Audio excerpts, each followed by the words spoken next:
ресейлік Life is Good деп аталатын үй компанияда мен 2 жылдан бері қаржылық кеңесші болып жұмыс істеп келе жатырмын. Бұл компанияның екі түрлі өнімі бар. Біріншісі, тұрғын үй алу үшін пайызсыз займ беретін тұрғын үй беспей тұрғын үй кооперативі. Екіншісі, жылына 23-24% валютамен өсім беретін Vista депозиті.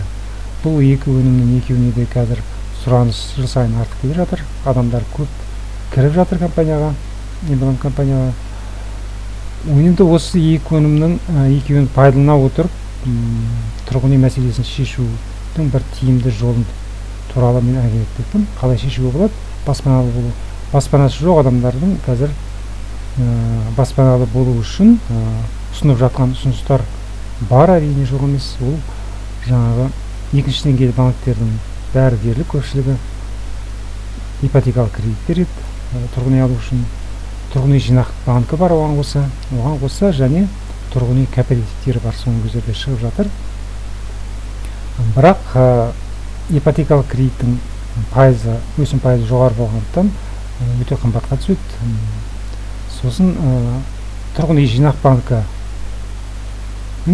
шарттары біршама қолайсыздау, өйткені кем дегенде алатын үйіңіздің жартысы құнын жинақтауыңыз керек болады.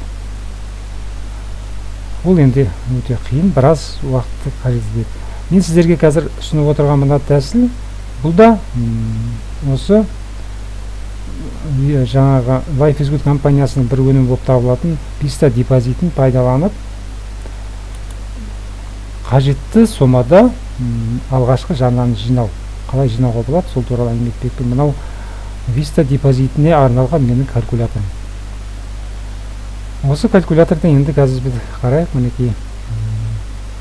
Сіздің болашақ алатын үйіңіз мысалы 10 миллион теңге болды дейік.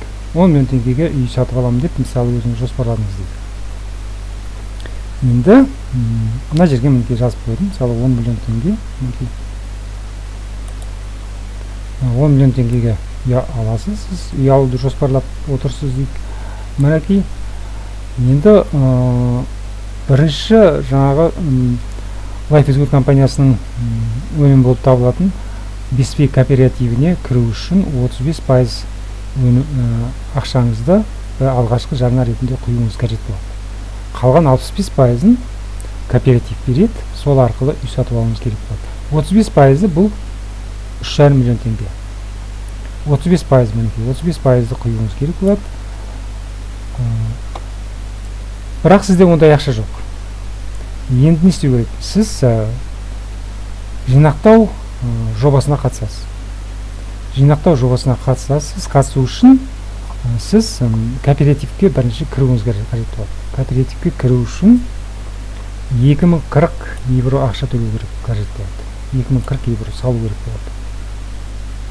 Ол ақша әрине бірден кооперативке беріп қойыңызға болады, немесе ол ақшаны сіз Vista депозитіне салып қойып, үстіне ай сайын 50 мың теңге қосып отырсаңыз, мысалы 50 мың теңге айына жинақтап, сөйтіп қажетті соманы белгілі бір уақытта жинап алуыңызға болады. Қажетті соманы жинау үшін сізге 70 ай уақыт қажет екен. Мынада есептеп қойыппын, 70 ай. 70 ай дегеніміз бұл 6 жылдай уақыт. 6 жылдың ішінде сіз 3,5 миллион теңге ақшаны жинап алады екенсіз. Енді бұл қалай жүзеге асады, енді сізге көрсетіп берейін. Мінекей мына жерде тұр, мінекей. Сіз 2040 евро ақшаны Vista депозитіне салдыңыз, 50 мың теңге ай сайын салып отырсыз, құйып отырсыз теңгені.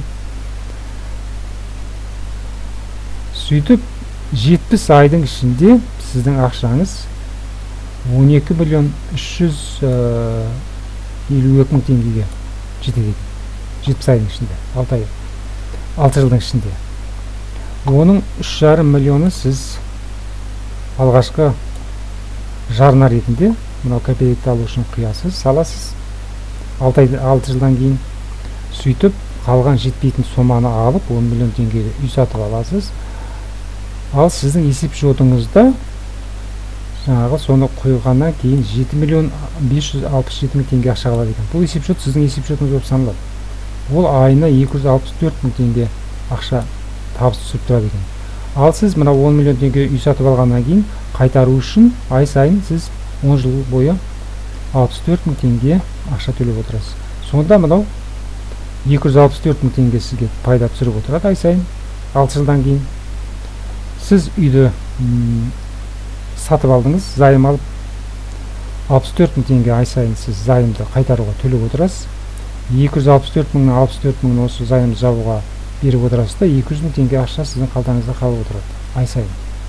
Не айтқанда сіз 6 жыл бойы жинағаннан кейін үйіңіз болады және айына 200.000 теңге ақша түсіріп отыратын бір табыс көзіңіз жасап аласыз. Бұл тиімді ма? Тиімді әрине өте. Бұндай тәсіл енді басқа жаңағы банктер ешқайсында жоқ деп ойлаймын. Жоқ бұндай тәсіл. Тұрғын үй жинақ банкі, мысалы сіз ақша жинасаңыз, олда депозиті бар, оларда өсім бар. Дегенмен олардың өсімі теңгемен өте төмен өсім. Мына жерде мысалы Vista депозитінің өсімі өте жоғары.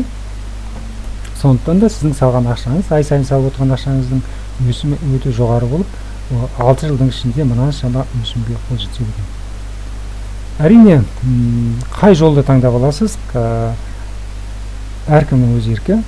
Дегенмен мен түсініп отырған мынау тәсіл, жинақтау тәсілі, баспанасыз жүрген адамдар үшін бұл біршама тиімді тәсіл деп ойлаймын. Жас отбасылар үшін әсіресе. Тағы бір айта кететін жағдай, мысалы, сіз мысалы 10 миллион теңге деп қазір бағалап қойдыңыз үйіңізді. 5-6 жылдан кейін үйдің бағасы өсіп кетуі мүмкін әрине.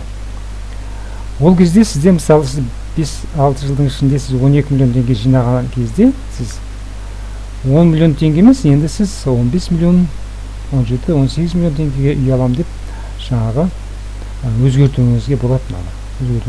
Мынада сіздің жеткілікті ақшаңыз бар, сол ақшаны пайдалана отырып сіз мына 10 миллионды көбейтуіңізге болады.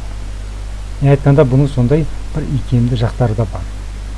Сондықтан бұл тәсіл баспанасыз жүрген адамдарға, баспаналы болам деп жүрген адамдарға өте тиімді тәсіл деп ойлаймын.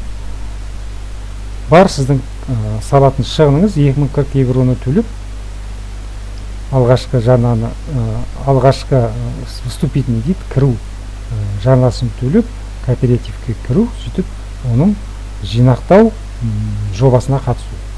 Сөйтіп ай сайын 50.000 теңгені есепшотқа салып отыр. Ол ақша ешқайда кетпейді, өзіңіздің есепшотыңыз, өзіңіздің есепшотыңызға жиналады. Ол ақшаны сіз тіпті қажет болған кезде, егерде сіз басқа бір вариантты, басқа бір нұсқалармен үй аламын дейтін болсаңыз, ол ақшаны кез келген сәтте шығарып алып кетуіңізге болады. Жинақтаған ақшаңызды кез келген сәтте. Бұның бір артықшылығы да, ерекшелігі сонда. Сондықтан да бұл тәсіл, мен ойлаймын, баспанасыз жүрген адамдарға, баспаналы болсам деп армандап жүрген адамдарға, жас отбасыларға өте тиімді деп ойлаймын. Vista депозит туралы толық ақпарат алғыларыңыз келсе, осы видеоның астындағы сілтеме арқылы сайтқа кіріп алуларыңызға болады.